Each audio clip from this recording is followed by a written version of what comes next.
Good morning to all of you.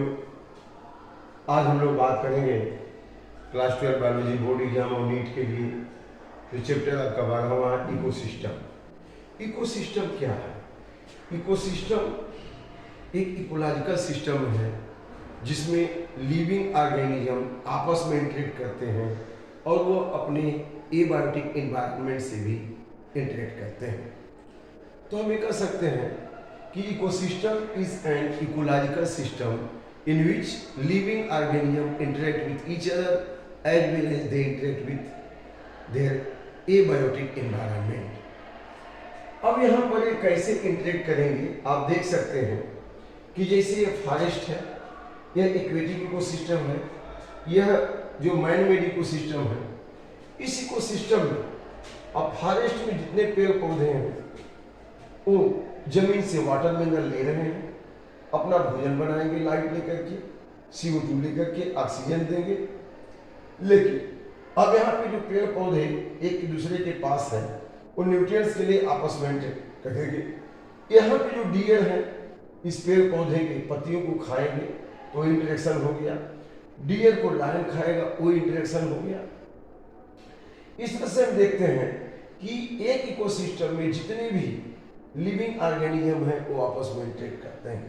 ऐसे ही aquatic ecosystem है, यहाँ पे सपोज कर लीजिए कि एल्गी है पानी में, वो फाइटोप्लैंक्टन है, वो लाइट को लेकर के, पानी में मिनरल को लेकर के CO2 के भोजन बनाएंगे और वहाँ जो जूप्लैंक्टन है छोटे छोटे वो उनको खाएंगे और जूप्लैंक्टन को स्मॉल फिशेस खाएंगे, स्मॉल फिशेस को लार्ज फिशेस खाएंगे। तो यहाँ पर ये आपस में क्या कर रहे हैं? इंटरेक्ट कर रहे हैं। आप देख सकते हैं, सपोज कर लीजिए कि यहाँ पे ये तमाम सारी छोटी छोटी एल्गी हैं। अब एल्गी ये फाइटोप्लैंक्टन है, ये पानी में, इनको हम क्या कहेंगे? फाइटोप्लैंक्टन। अब फाइटोप्लैंक्टन ये पानी में है, ये क्या करेंगे? भोजन बनाएंगे। कैसे बनाएंगे? यहाँ से सनलाइट आ रही है, ये लाइट एनर्जी आ रही है, सन की लाइट एनर्जी आ रही है, यहाँ पे CO2 है ही है, पानी में डीजल, इसको लेंगे, मिनरल लेंगे और जब ये भोजन बना लेंगे तो ये अपना भी ग्रोथ करेंगे, रिस्पिरेशन करेंगे, अपना ग्रोथ डेवलपमेंट करेंगे। लेकिन इनको और कौन खाएगा?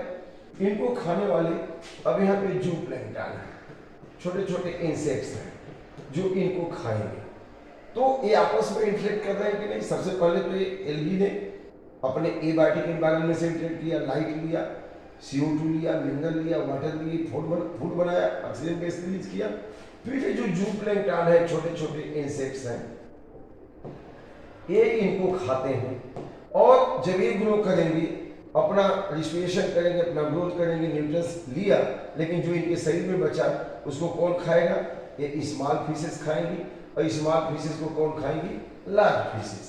तो इस तरह से इकोसिस्टम के अंदर ये लिविंग ऑर्गेनिज्म आपस में भी इंटरेक्ट करते हैं, लेकिन अपने एबायोटिक एनवायरनमेंट बने water, air, soil, mineral, light, temperature, इससे भी इंटरेक्ट करते हैं। और लास्ट में जो बच गए अपना लाइफ साइकिल जब पूरा कर देंगे, प्लांट, एनिमल सब, तो जब ये डेड करेंगे और यह जो है डेड करेंगे तो यहाँ पे छोटे छोटे माइक्रोस्कोपिक जो बैक्टीरिया होते हैं वो भी यहाँ पे हैं उपस्थित। अब उनको डिकम्पोज करके फिर के उनके बॉडी में मिनरल्स है उसको रिसाइकिल कर देंगे। तो यहाँ इकोसिस्टम का मतलब क्या है? Ecological system. बच्चों यह एक इकोलॉजिकल सिस्टम है।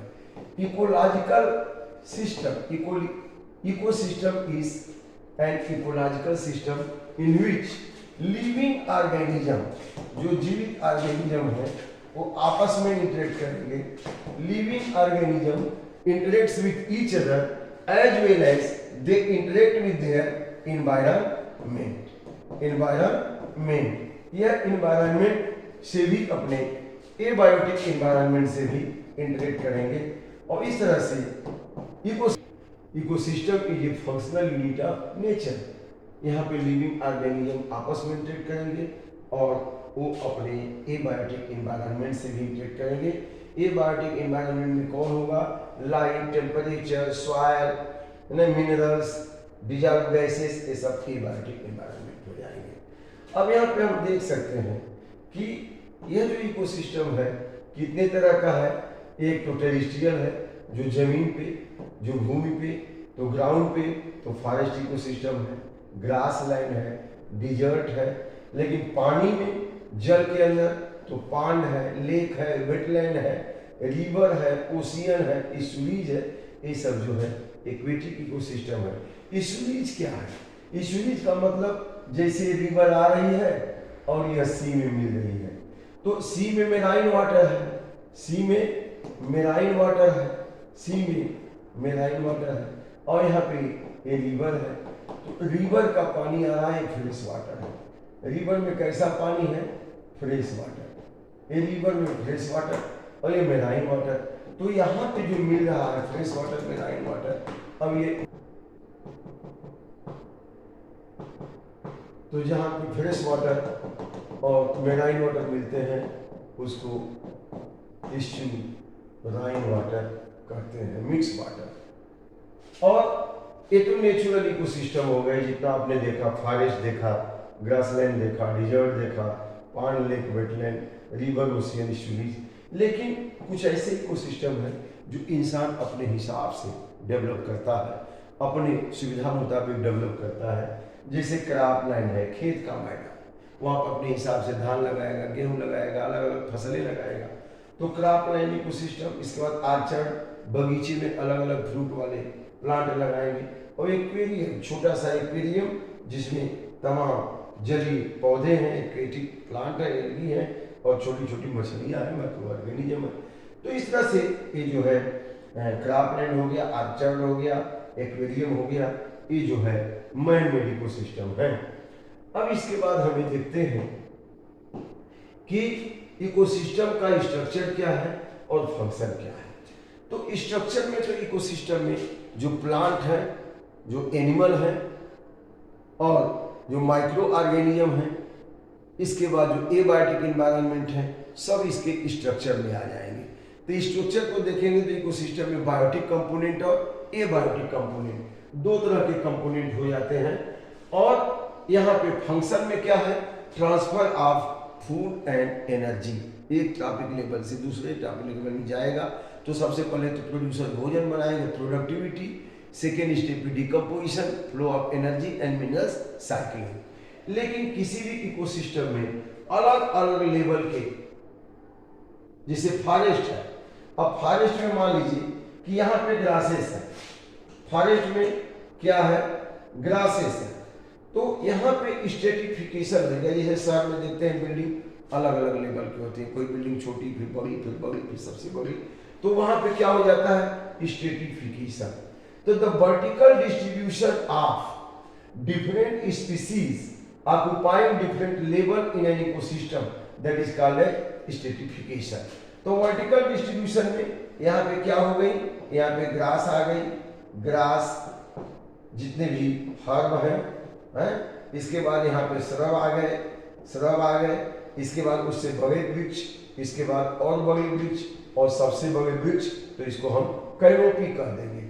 तो अलग अलग स्टेटा है, जो बहुत बड़े हैं, उसके बाद उनसे छोटे, फिर उनसे छोटे, फिर उनसे छोटे, फिर सबसे छोटे। तो अलग अलग स्टेटा बना लेते हैं, इसको हम कहते हैं स्ट्रेटिफिकेशन। और जो सबसे बड़ा है वो कैनोपी बनाता है, क्योंकि उसके अंदर बाकी लोग छाया में हो जाते हैं, तो कैनोपी बना लेता है। अब इसके बाद हम लोग यहाँ बात करेंगे कि कंपोनेंट ऑफ इकोसिस्टम। अगर आप देखें कंपोनेंट ऑफ इकोसिस्टम में, तो बहुत बड़े आराम से देख सकते हैं। यहाँ इकोसिस्टम का जो कंपोनेंट है, एक तो यहाँ बायोटिक कंपोनेंट है, बायोटिक माने लिविंग, और यहाँ पे एबायोटिक है, एबायोटिक। एबायोटिक माने नॉन लिविंग। तो बायोटिक में कौन कौन से आ जाएंगे? सबसे पहले ग्रीन प्लांट आएंगे, इनको हम कहते हैं प्रोड्यूसर। क्या कहते हैं? प्रोड्यूसर। क्योंकि ग्रीन प्लांट जो होते हैं किसी भी इकोसिस्टम में बहुत बड़ा योगदान देते हैं। जैसे मान लीजिए ग्रीन प्लांट है, ये ग्रीन प्लांट यहाँ पे इकोसिस्टम में है, तो ये क्या करेगा? यह पूरे इकोसिस्टम के लिए भोजन बना के देगा। कैसे पूरे इकोसिस्टम के लिए? अब ये जगह है इनकी जगह हैं, तो जगहों से रूट से क्या करेगा? यहाँ से वाटर ले लेगा, वाटर यहाँ से मिनरल ले लेगा, और यहाँ पे लाइट है, यहाँ पे सन की लाइट है, ये लाइट ले लेगा। इतना ही नहीं, एयर से कार्बन डाइऑक्साइड ले लेगा। अब यहाँ पे क्या बनाएगा, वाटर मिनरल ले लिया, ये आ रहा है, CO2 ले लिया, लाइट आ रही है, और यह इनकी उपस्थिति में अब अपना भोजन बनाएगा। लाइट एनर्जी आ गई, यहाँ पे ग्लूकोज बना लेगा, भोजन बना लेगा, और भोजन बनाने के साथ साथ एक गैस भी रिलीज करेगा, ऑक्सीजन। तो इस पौधे ने, प्रोड्यूसर ने, जितने भी हरे पौधे हैं, चाहे पानी में हो चाहे जमीन पे हो, वो जमीन से वाटर मिनरल लेकर के, CO2 लेकर के, लाइट लेकर के भोजन बनाएंगे और ऑक्सीजन गैस देंगे। तो इसीलिए इनको प्रोड्यूसर कहते हैं, क्योंकि हमारे इकोसिस्टम में सोलर एनर्जी को ट्रैप करके भोजन बनाने वाले यही होते हैं। अब इनको जो खाएगा उसको हम कंज्यूमर कहेंगे। जैसे सपोज कर लीजिए यहाँ कोई इंसेक्ट है, यह इंसेक्ट ने इनको खाया, ये प्राइमरी कंज्यूमर हो गया। अब इस इंसेक्ट को सपोज कर लीजिए कि बर्ड ने खाया, एक बर्ड ने खाया, एक बर्ड ने खाया, ये बर्ड ने खाया, ये बर्ड ने खाया, तो इसको हम सेकेंडरी कहेंगे। अब इनको हाक ने खाया, किसने खाया, हाक ने खाया, बड़े से बर्ड ने, जो कार्निवोरस बर्ड है, तो ये बर्ड हो गई, और बर्ड को हाक खा गया, HAWK। तो अब देख सकते हैं कि ये तो प्रोड्यूसर हो गए, ये प्राइमरी कंज्यूमर हो गए, ये सेकेंडरी कंज्यूमर हो गए, ये टर्शियरी कंज्यूमर हो गए। तो इस पूरे इकोसिस्टम में यहाँ पे एक बायोटिक कंपोनेंट में प्रोड्यूसर, और यहाँ पे consumer, primary consumer, secondary consumer, tertiary consumer. अब एक खाने खिलाने के बाद, ट्रांसफर ऑफ फूड और एनर्जी के बाद जब ये डेड करेंगे, जब ये जमीन पे आएंगे, तो यहाँ पे माइक्रो ऑर्गेनिज्म होते हैं, सूक्ष्म जीवी, जो क्या करते हैं, डीकम्पोज कर देंगे। इनको हम डीकम्पोजर कहेंगे। ये डीकम्पोज करके इनके अंदर जो मिनरल है, जो यहाँ से पौधा लिया था, सारे मिनरल फिर चले जाएंगे, फिर उसी एबायोटिक एनवायरनमेंट में चले जाएंगे।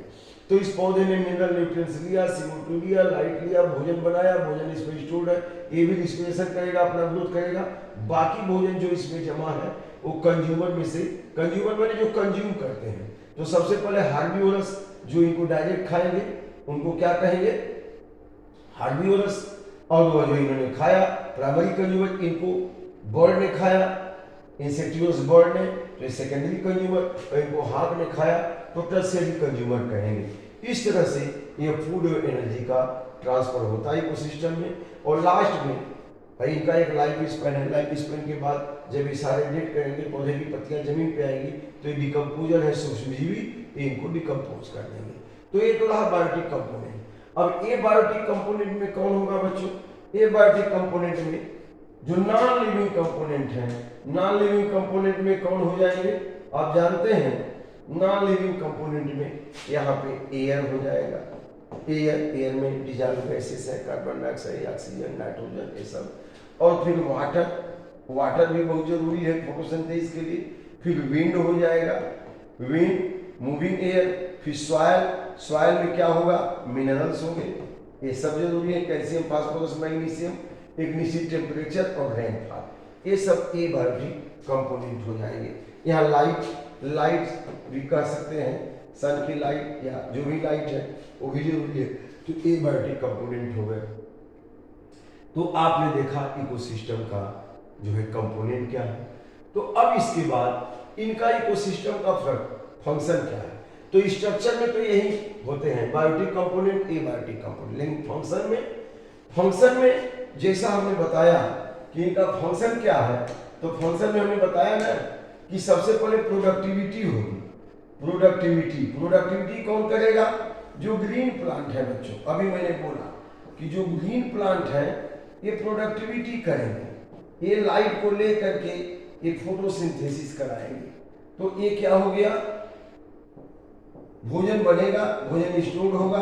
ये वाटर और मिनरल को लिया, अभी हमने बताया, वाटर मिनरल्स को लिया, और यहाँ CO2 लिया, कार्बन डाइऑक्साइड लिया, और यहाँ लाइट एनर्जी, यह लाइट एनर्जी यहाँ की सन की लाइट यहाँ आ गई, और यहाँ सन की लाइट आ गई, एनर्जी का सोर्स है। जो समुद्र में पौधे हैं, जो एकदम जमीन एकदम पानी में गहराई में है, उसमें हाइड्रोथर्मल एनर्जी होती है, वो यूज करते हैं। लेकिन जो जमीन पे पौधे हैं या ऊपर बहुत ज़्यादा पानी में ज़्यादा गहराई में नहीं ऊपर में है, वो लाइट का उपयोग करते हैं एनर्जी के रूप में। और यहाँ CO2 लेते हैं और यहाँ पे फूड बनता है, फूड बना और ऑक्सीजन गैस रिलीज हुई। चलिए, ये तो हो गया। अब इनको खाने वाला कौन है? ये प्रोड्यूसर हो गए। कौन हो गए? प्रोड्यूसर। ये पूरे इकोसिस्टम में ये भोजन बनाने का काम करते हैं, प्राइमरी प्रोड्यूसर है। लेकिन अब इनको खाने वाला प्राइमरी कंज्यूमर होगा, ये होगा डियर। और डियर को खाने वाला कौन हो जाएगा? सपोज कर लीजिए उल्फ हो गया, और उल्फ को खाने वाला कौन होगा? यहाँ पे लायन हो जाएगा। तो एक तरह से यह जो है producer, primary consumer, secondary consumer, tertiary consumer, ये सब प्रोडक्टिविटी के हिस्से हैं। क्यों? क्योंकि इन्होंने जितना बायोमास बनाया उसमें से कुछ हिस्सा यूज किया अपने रिस्पिरेशन के लिए, बाकी इसमें नेट प्राइमरी प्रोडक्टिविटी जो बची उसको डियर ने खाया, और डियर में जो न्यूट्रिएंट्स आ गया, इनका ग्रोथ डेवलपमेंट होगा, इन्होंने भी उसमें से कुछ ऑर्गेनिक मैटर का एनर्जी के रूप में इस्तेमाल किया, बाकी जो बचा है उसको खाएगा। और उल्फ के अंदर आ गया, अब उल्फ अपने लिए यूज करेगा, बाकी इनके जो अंदर बचा वो लायन खाएगा। तो इस तरह से यह जो है इस इकोसिस्टम के प्रोडक्टिविटी को बता रहा है। इसके बाद डिकम्पोजिशन। डिकम्पोजिशन में क्या होगा कि जब ये सभी डेड करेंगे, फिर जमीन पे आएंगे, माइक्रो ऑर्गेनिज्म इनके एक एक एलिमेंट को अलग कर देंगे। ये हो गया, फिर रिसाइकलिंग हो जाएगी, फिर मिनरल्स आ जाएंगे दूसरे पौधों में। फ्लो ऑफ एनर्जी आप देख रहे हैं कि जितनी एनर्जी आई, जितनी एनर्जी यहाँ आ रही है, जो सूर्य से आ रही है, उसका 50%, लेस देन 50% को हम पार करते हैं, फोटोसिंथेटिकली एक्टिव रेडिएशन। अब इस पत्ती पे पड़ा तो इसमें से पार में से केवल 2 से 10% का ही इस्तेमाल करते हैं लाइट एनर्जी का भोजन बनाने के लिए। और जब यहाँ फूड के रूप में यहाँ पे स्टोर हो गया तो कुछ तो ये इस्तेमाल करेंगे पौधे रिस्पिरेशन में, जो बचा, जो जितना बनाया उसको ग्रास प्राइमरी प्रोडक्टिविटी, जो बच गया उसको नेट प्राइमरी प्रोडक्टिविटी के बॉडी में है। अब उनको खाएंगे तो 10% जाएगा प्राइमरी कंज्यूमर को, जैसे डियर को, और फिर एक खाएंगे तो 10% जाएगा उल्फ को, फिर एक खाएंगे तो 10% जाएगा लायन को। तो केवल 10% एनर्जी पास होगी, बाकी एनर्जी यहाँ इनके बॉडी से हीट के रूप में, इनके भी बॉडी से हीट के रूप में, इनके भी बॉडी से हीट के रूप में लास्ट होगी, और यहाँ भी हीट के रूप में लास्ट होगी। 10% ही एनर्जी जाएगी एक टॉपिक लेवल से दूसरे टॉपिक लेवल पे, इसको कहते हैं एनर्जी फ्लो। न्यूट्रिएंट साइकिलिंग, जब ये डिकम्पोज होंगे तो इसके अंदर जितने भी carbon, hydrogen, oxygen, nitrogen, calcium, phosphorus, magnesium, ये सब क्या होंगे? रिलीज हो जाएंगे फिर से एबायोटिक इम्बैलेंस। इस तरह से इसको हम कहते हैं function of ecosystem. The function of ecosystem is characterised by productivity, decomposition, energy flow and nutrient cycling. तो ये आपने देखा इनका जो है स्ट्रक्चर एंड फंक्शन। अब प्रोडक्टिविटी को हम जरा डिटेल में पढ़ते हैं बच्चों। प्रोडक्टिविटी क्या है? The rate of production of biomass, organic matter, the rate of production of biomass, the rate of biomass production in an ecosystem is called as productivity. तो ये प्रोडक्टिविटी, अब जैसे देखिए ये सनलाइट यहाँ आ रही है, अब ये फोटोसिंथेसिस कर रहे हैं, यहाँ से CO2 ले रहे हैं, यहाँ ऑक्सीजन गैस निकाल रहे हैं, और यहाँ पे ये ऑक्सीजन गैस निकल रही है, और यहाँ पे शुगर बन रहा है, फूड बन रहा है।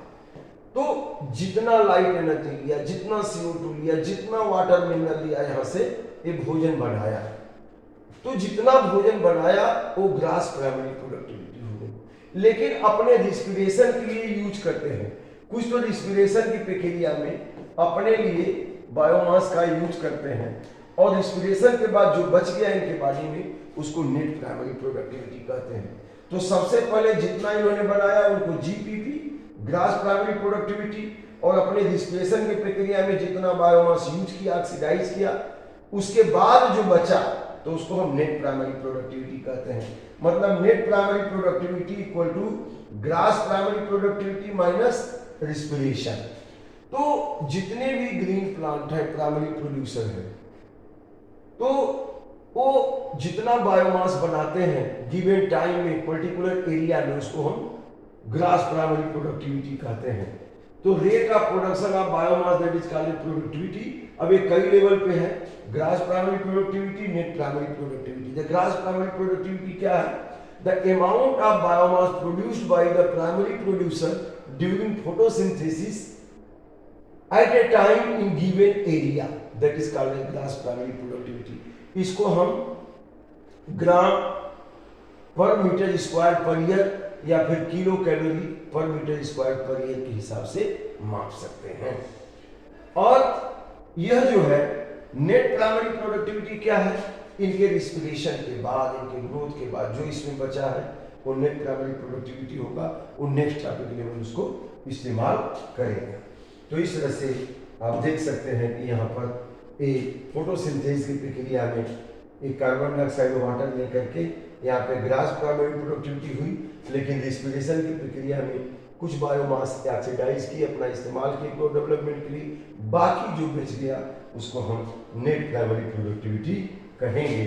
और वह जो है एक अन्य टॉपिक लेवल इंडिविजुअल, जैसे पौधों को डियर खाएगा तो उसमें जाएगा, उसके बाद आगे उसको लाइन खाएगा तो लाइन में जाएगा। इस तरह से ये चलते रहता है। अगर हम पूरे पृथ्वी पे देखें तो 3/4 भाग पानी से घिरा है समुद्र, 1/4 में जो है पौधे हैं और सारे लोग हैं, बैक्टीरिया वे सब चीज़ है। तो अगर हम देखें तो पूरे वर्ल्ड का, पूरे अर्थ प्लैनेट का gross primary productivity 170 billion ton per year है, 170 बिलियन टन पर ईयर है। लेकिन उसमें से 70% जमीन पे जो पौधे हैं उनसे प्रोडक्टिव, जो एक्वेटिक प्लांट है समुद्र में जो है उनसे होता है, और बाकी रेस्ट जमीन पे जो है उनसे। तो पूरा ग्रास प्राइमरी प्रोडक्टिविटी हमारी कितनी है पूरे अर्थ प्लैनेट की? 170 बिलियन टन पर ईयर है। तो इस तरह से आप देख सकते हैं। अब ग्रास प्राइमरी प्रोडक्टिविटी इस पौधे ने जितना बनाया उसमें से रिस्पिरेशन की प्रक्रिया में ऑक्सीडेशन करके अपने लिए एनर्जी लिया, ग्रो किया, उसके बाद जो बचा वो ये डियर खाएंगे। तो ये पौधे तो प्राइमरी प्रोड्यूसर है। ये पौधे क्या है? ये पौधे जो है ये प्राइमरी प्रोड्यूसर है, ये प्राइमरी प्रोड्यूसर है, ये प्राइमरी प्रोड्यूसर है, क्योंकि ये सनलाइट को लेकर के, सन की लाइट को लेकर के, कार्बन डाइऑक्साइड को लेकर के, वाटर मिनरल को लेकर के ये क्या करते हैं? भोजन को बनाते हैं। तो ये प्राइमरी प्रोड्यूसर हो गए। और जितना इन्होंने बायोमास प्रोड्यूस किया, भोजन बनाया, उसमें से कुछ अमाउंट अपने रिस्पिरेशन की प्रक्रिया में यूज करते हैं, बाकी इसमें जो बच गया तो एनपीपी उसको कहेंगे। NPP equal to GPP minus R, मतलब जितना उन्होंने बनाया था उसमें से रिस्पिरेशन की प्रक्रिया में जो एनर्जी यूज किए उसके बाद जो बचा एनपीपी। अब इनमें जो एनपीपी जो बचा बायोमास है उसको ये डियर यूज कर रहा है, डियर खाएगा, तो वहां से इनके शरीर में आएगा, इस डियर के शरीर में आएगा, फिर ये भी रिस्पिरेशन की प्रक्रिया में बायोमास का यूज करेंगे। बाकी इनके शरीर में जो बच गया उसको कौन खाएगा? लायन खाएगा। इसका मतलब पौधों ने भोजन हार्बीवोरस के लिए बनाया, ये हार्बीवोरस है डियर, और इन्होंने जो भोजन बनाया है वो कार्निवोरस के लिए बनाया। तो पौधे जो है ग्रीन प्लांट क्या हो गए? ग्रीन प्लांट हो गए, ग्रीन प्लांट हो गए प्राइमरी प्रोड्यूसर, लेकिन ये डियर या हार्बीवोरस हो गए ये सेकेंडरी प्रोड्यूसर, क्योंकि लायन डायरेक्ट प्लांट को नहीं खा सकता, लायन तो डायरेक्ट प्लांट को खाएगा नहीं, तो लायन तो हार्बीवोरस को खाएगा। तो प्लांट जो है प्राइमरी प्रोड्यूसर हो गए इकोसिस्टम में, लेकिन जो हार्बीवोरस डियर है, कैटल है, इंसेक्ट है जो प्लांट खाते हैं वो सेकेंडरी प्रोड्यूसर कहे जाते हैं, क्योंकि वो भोजन बना के अब किसको देंगे? लायन को देंगे, क्योंकि लायन प्लांट को नहीं खाएगा। तो इस तरह से इनको हम सेकेंडरी प्रोड्यूसर कहेंगे। तो डियर को क्या कहेंगे? डियर को सेकेंडरी प्रोड्यूसर कहेंगे, सेकेंडरी प्रोड्यूसर कहेंगे, लेकिन प्राइमरी कंज्यूमर कहेंगे। प्राइमरी कंज्यूमर क्यों कहेंगे? क्योंकि सबसे पहले ये हरे पौधों को खाते हैं। अब लाइन पे सेकेंडरी भी कह देंगे, लेकिन इनको प्राइमरी नहीं, प्रोड्यूसर सेकेंडरी होगी। प्राइमरी प्रोड्यूसर कौन होगा? ग्रीन प्लांट होगी, क्योंकि वो ऑटोट्रॉफ्स है, वो अपना भोजन बना लेते हैं। इस तरह से यहाँ पे हम लोग बात किए प्रोडक्टिविटी के बारे में। आज के लिए इतना ही। Thank you very much.